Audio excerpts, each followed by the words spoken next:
This morning, hate crimes on the rise since the Trump election. We'll hear from our distinguished panel on its cause and potential ways to end it. Plus, the importance of reading to your kids. We'll introduce you to the authors of 2 new children's books out this Christmas.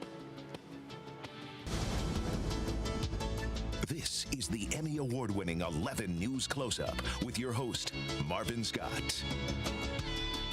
Good morning, everyone. There appears to be a growing hate epidemic in our country.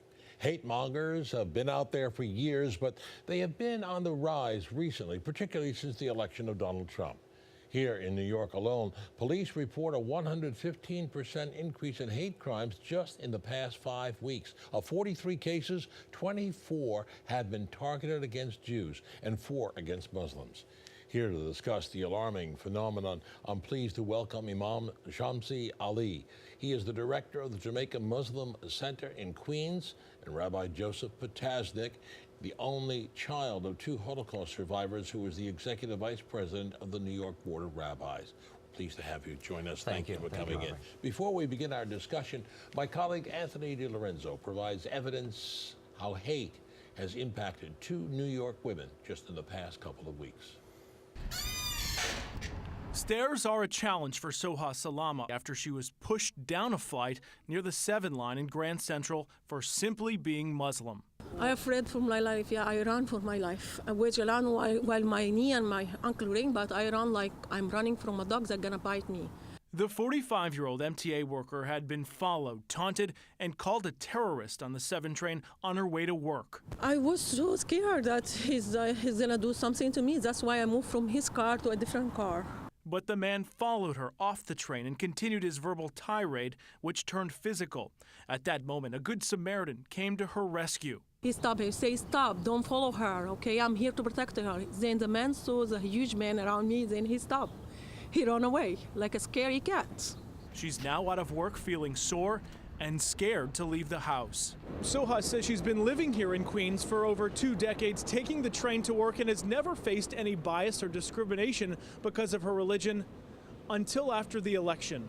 In fact, the NYPD says biased crimes, especially against Jews and Muslims, are up 35% this year. But since Donald Trump was elected president, hate crimes surged 115%.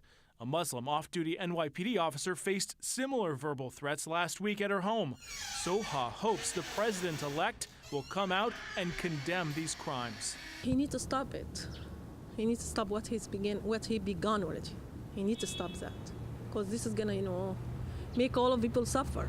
Especially immigrant people here, they're gonna suffer a lot. And we are all workers here, we support our country. Anthony DiLorenzo, Pix 11 News. Imam Shamsi Ali and Rabbi Potasnik, I know you watch this very closely, and it's all alarming to all of us to see the rise in this hate. Many people are pointing a finger at President-elect Trump. Do you believe he's responsible for it? I don't think one can dismiss some of the hateful language that was openly given by supporters. You looked at some of the rallies, there was this us against them presentation. That hurts. But I will add this, that we've seen hatred pre-Trump. We've seen so many cases, especially of Jewish students on various campuses around the country, who were intimidated, who were isolated, and they were perpetrated by people supposedly who had diplomas or who were getting diplomas. So I'm not ready to say there's a direct nexus to Trump. I think we've seen too much hatred. Marvin, we've been able to conquer a lot of diseases. Somehow we haven't found the cure for hatred. Perhaps, it's diminished over the years, but it's still a serious threat to all of us. I am in agreement with the Rabbi. I think the political rhetorics that Donald Trump have thrown out there to the community is real. And every morning, Muslims are waking up and worry about their day, what they're going to face. Another day, a man came to me and said, I'm truly scared. I said, what do you mean? He said, you know, I'm not scared of Donald Trump, but I'm scared of the poisonous political rhetoric that have been said. The climate. The climate that have been created by this campaign. And so I don't say that this is because of Donald Trump, but I think the climate that has been made by the campaign itself, it's real in our community. And it's really, really scary. How many Muslims come to me and say, you know, the most difficult thing that I'm going to do right now is how to respond to the questions asked by my children. You know, are we survive here in this country? Should we go back home if they're immigrants? And truly it is troubling, because as an imam, one of the most big responsibility for me is to make them Americans, you know, Muslim Americans, as Jewish Americans, Christian Americans. But we see that barrier at the moment because of that scare that is real in the community. Now, this was there even before Donald Trump. Yeah. And it was a rise, particularly on college campuses. And we're seeing here more acts of anti-Semitism than we are seeing. We are seeing these attacks on Muslims, but more a rise of attacks against Jews. Why? You know, I look at the Bible, and the Egyptians, you know, finally agreed to the release of the Israelites to the Promised Land. And there's a well-known statement there. There was anger. The walls of the Red Sea, stood up, and the word for walls is the same as anger. And there was anger on the right, there was anger on the left. And I think you look at campuses today, and there are people today who want to find fault. They want to blame someone for, you know, the problems of their world. And the Jews are an easy target. Someone said it's the dislike of the unlike. So, you know, let's pick on the Jews. And after all, there's been a history of anti-Semitism. This is not something just endemic to America.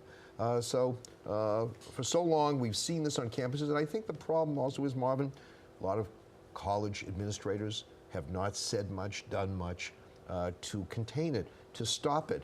You know, you gotta stand up and take a position and say, if this is who you are, if this is what you think, you're not with me. You know, you shouldn't be supporting me. Need it on campuses, need it by a president-elect, need it by any elected official. You know, I'm truly sorry to have seen that anti-Semitism is on the rise. And I used to tell to my Jewish friends that it is not your fight, that is my fight. And that's what makes us New Yorkers. In New York, Islamophobia is just equivalent to anti-Semitism. And that's why I think the best way to do this is coming together, join hands, and to fight together. You know, for the Jewish and Muslim, for example, we used to say we don't only have common faith, but we have common faith, F-A-T-E. So we have a common destiny. And that's why we are coming together. Interfaith dialogue, interfaith partnership is very important in facing this tremendous challenge in our community. Is there a profile of a hate monger? Do they come from some economic strata? They come from an educational background? Is that? No, I think back, Osama bin Laden had, you know, was highly educated.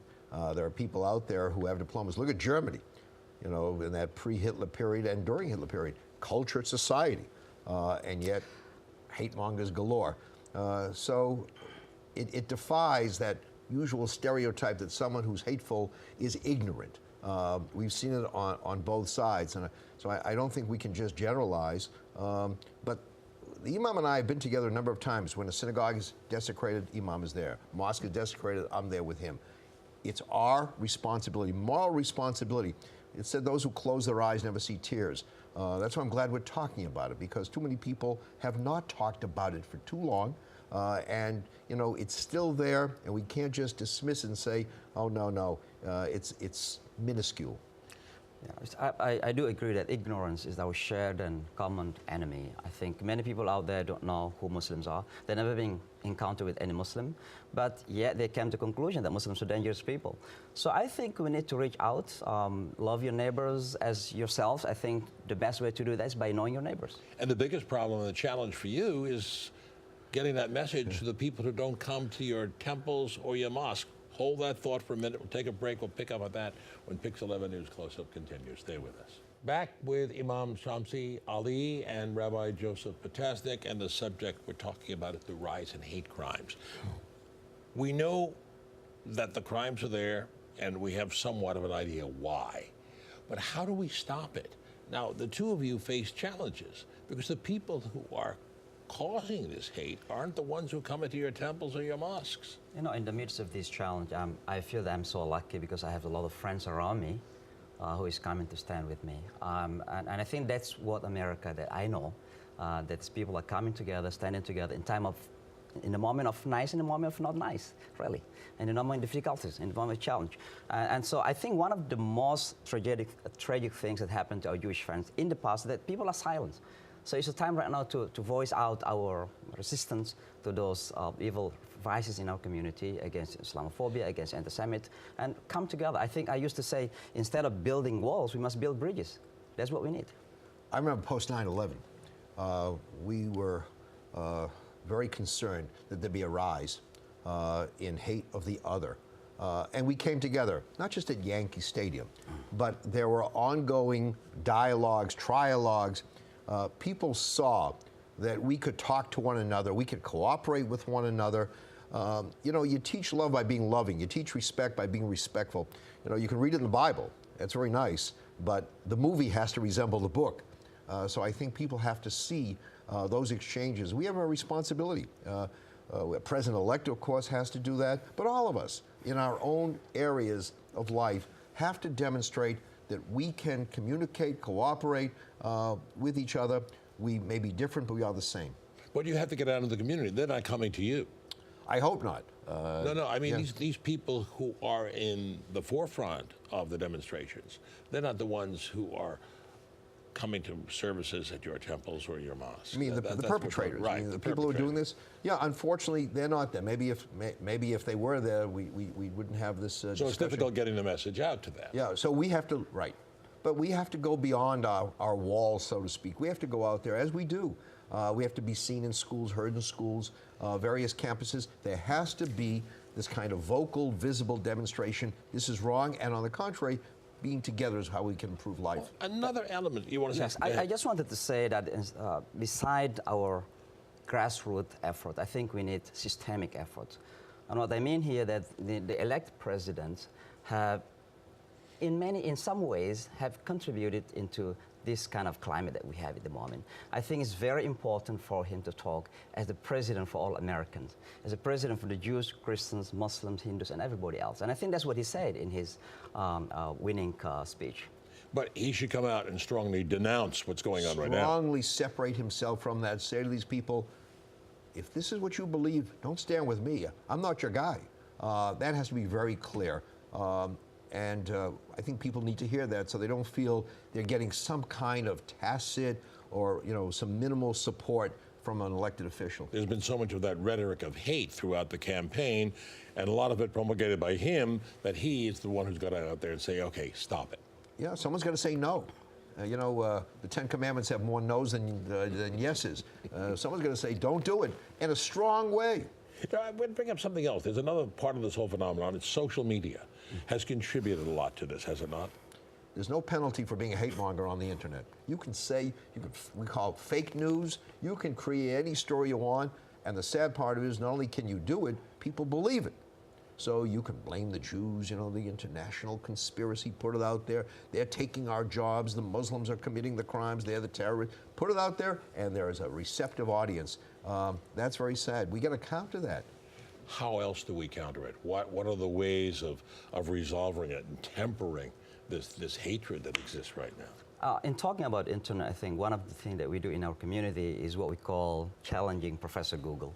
Because our youngsters are coming to Google, Googling everything else, and oftentimes they take it that for granted. They trust the Googles, and that's why we have these sessions for the youth called countering or challenging Professor Google. Marvin, I will say this, and this was the heartening part of the day after the attacks. Swastikas in Brooklyn Park. Thousands of people came together to show solidarity. The attack on the Muslim woman, the Muslim policewoman as well. People came together. Everybody said, this is an offense against all of us. We've all been attacked in this. So let's recognize it is wrong, but thankfully they're decent people. At the end of the day, there's more decency than indecency. We have to stand with the decent against the indecent. Okay, with this being the holiday season, I give each of you an opportunity, the message of the season you would like to deliver to our viewers. Well, Christmas and Hanukkah begin on the exact same date this year. I don't remember that happening in a long time, which means the weather will be very good on Christmas. But it's a mitzvah. It's a good deed to bring light into the world. We got to bring light and love to one another. We stand next to each other with our religious symbols. We got to stand next to each other as human beings of different faiths, one family. So happy Christmas. Oh, no, happy Hanukkah. Happy Christmas to You our got it Christian right. friends. I just wanted to say. And your message. Yeah, I just wanted to say that I think for me, religion is a choice. Whether being a human being is not a choice for me. Every one of us is a human being. I think we all of us, the image of God, and we deserve respect and honor. Well, thank you very much, and it's a very important message you both deliver. Thank you. Thank you for sharing your insight Thank with you. us. Thank you. And happy holidays to the two of you. Happy holiday to you. And our thanks to Rabbi Joseph Potasnik and Imam Shamsi Ali. When we return, we'll change the subject from hate to love. Love of books and their impact on children. We'll be right back.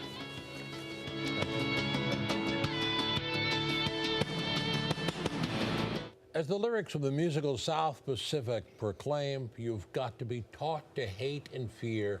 You've got to be taught year to year. Just as hatred can be learned, as we discussed in the previous segment, so can understanding and love. Much of that through reading. Reading as a child. Educators note that children introduced to reading early on tend to excel in school compared to children who are not exposed to language and books at a young age. My next two guests are authors of books designed to help children deal with the realities of life in quite an entertaining way. Cynthia Bardis and her children's pet detective series, Pansy the Poodle, carries the universal message that you're never too small to make a difference. She's in New York this weekend to promote her fourth edition of her popular series. Her latest title is Pansy in New York, promoting it at Bergdorf to Goodman. Now, Jenna Nixon has a love of animals. She has worked extensively with children's groups, utilizing the therapeutic powers of human animals and the connections. And she also works the Lucky Orphans Horse Rescue in Dover's Plains in upstate New York. And she's the new author of this book, Finding Monty, a children's book that carries the message of love yourself for who you are. So good to have you, and it's a nice thing to have at Christmas time. You both deliver very important messages for children. Let's start with you, Cynthia. I know it started with an accident back in 2009 you had, and while you were recovering from that, you got the idea for Pansy, which is your toy poodle, Yes. and you've done 4 books for children. Tell us what's the basic message that your book delivers?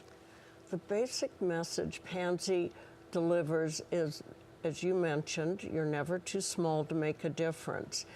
And this little toy poodle goes through 4 adventures finding objects that have been stolen or an animal that has been missing. And it tries to teach children to use their curiosity, stick-to-itiveness, and Pansy's constant companion is a little girl named Avery, named after my granddaughter, who adopted Pansy, as I did, and looked at her face, and we both thought her face looks exactly like a pansy, hence her name. So Pansy has been given love and is now giving love to the people she helps find their missing items or their favorite pets. And helping, it's a bit of a travelogue too, because each of your book has a different locale. It is. Your newest is New York, but you've been to Paris, Venice, where else? We're going to London next year. The illustrator, Virginia Best, is halfway through it. We'll be at Selfridges in London.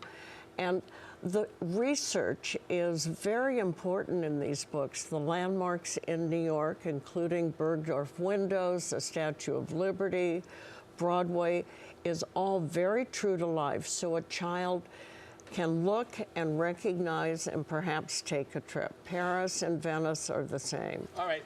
They're geared to children, but yours, Jenna, is a different book. Finding Monty. First, I should say, Monty was your lovable German Shepherd who you lost last year. So this book is dedicated to Monty. It is. Tell us about Finding Monty. It comes out in hardcover December 20th, right? Yes, yes, it does. But right now we have a soft cover and, very well illustrated. Tell us about it. Not illustrated by me, by a man named Charles Burton off of Long Island. Finding Monty is about our family German Shepherd, or written after our family German Shepherd. He was a great dog. He had a lot of quirks. He was also named after my mother's family name, Monty, who coincidentally, or maybe not so coincidentally, has a lot of quirks themselves. And by quirks, I think I just mean really distinct personality traits. You know, there's no sugarcoating in the family. It's really just genuine people. They are who they are, and that's the way it is. So what's the message you deliver? So the message is basically just that. You know, I'm trying to teach children to really just be comfortable with who they are, to understand that everybody is made the way that they were made for a reason. As the book says, that reason is nothing short of beautiful. So really just trying to get children to be comfortable with who they are, to love themselves for who they are, and to be able to, I guess, see that in, you know, a bigger light. Now, yours are geared for children. What's the age range? Young children, so I would say probably 3 to 7, 3 to 8 years old. And Cynthia? 3 to 7. Also. But 2-year-olds react because each cover has a dog. So if I'm doing a book signing and there's a little 2-year-old, one just jumped on my lap at Bergdorf, said, read, read, because they see the dog. And the pictures are quite detailed as a teaching tool for young children and for adults. That's very key, teaching tool. And that's what these books are really about, because it's been determined that children who read early really excel later on in life. Not only having the child read, but having people read to them.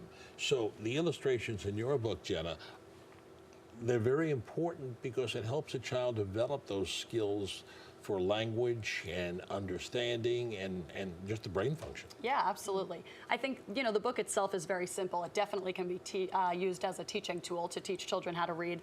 And like you said, the illustrations go along with that. There's not much writing on each page. The illustrations really just mimic exactly what it says. So it's definitely a good tool to teach younger children how to read. Now, yours too, you were telling me earlier, that also not a bad idea for adults to read this. No, as I had well. an interesting experience. I gave a talk to the Literacy Society, an adult society in Florida, and they used the books with adults who were unable to read and had never learned how to read because there were so many objects that were identifiable by sight, and they learned a great vocabulary. At the same time, a little 5-year-old Hispanic girl was given the book last year, and her mother told me she loved it so much she memorized it and learned every word, and her English has greatly. So Wonderful. whatever a child finds in a book, be it a picture or words, or in Pansy's case, mostly the mystery, it helps them. It helps them to develop their learning and education And their and vocabulary love skills. for children that are on the 4th Pansy book, they can't wait to come back for it. And even if they're older, they'll say to me, now I can read it myself. I want to ask Jenna, because you use therapy dogs. Yes. Ford, the therapy dog Yes. who you work with. How does that work and interact with people? Well, I think, you know, there are times that that I do use animals in structured therapy sessions. Ford is actually just my pet. He's Monty's brother, who I take with me to a lot of readings. So I will read Finding Monty to children, children's libraries, schools, charity events, and Ford comes with me. And I think it's really nice. The children react, I mean, wonderfully every time. They really get excited to see the dog. He's a big thing, and he just makes everybody happy. And I think, you know, the simplicity of the book and just the dog being there really, really is a nice touch. And I like the message you have at the end of your book, a message from the author. Love yourself for who you are. You were made this way for a reason, and that reason is nothing short of beautiful. That is a nice message. Yeah. Now, where can people get your book? Well, right now we're selling it just through the website, www.findingmonty.com. There's actually a link through the website that you can purchase it for sale on Amazon. So right now, just solely online. As of December 20th, the hardcover will come out, and that will be available on the website as well. And then we'll sort of take it from there and try to push it into local stores and other Cynthia, bookstores. where can folks get your book? Any independent bookstore, Bergdorf Goodman, and my website, pansythepoodle.com.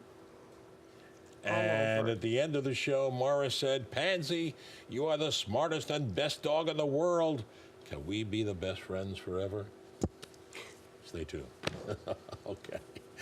Cynthia Barnes and Jana Nixon, thank you so much. Have a terrific holiday. You Thank too. you. You too, Thank you. And that'll do it for our program this week. If you have any comments or wish to see this broadcast again, log on to our website, pix11.com/newscloseup. I'm Marvin Scott. Thanks so much for joining us. Enjoy the rest of your weekend, everyone.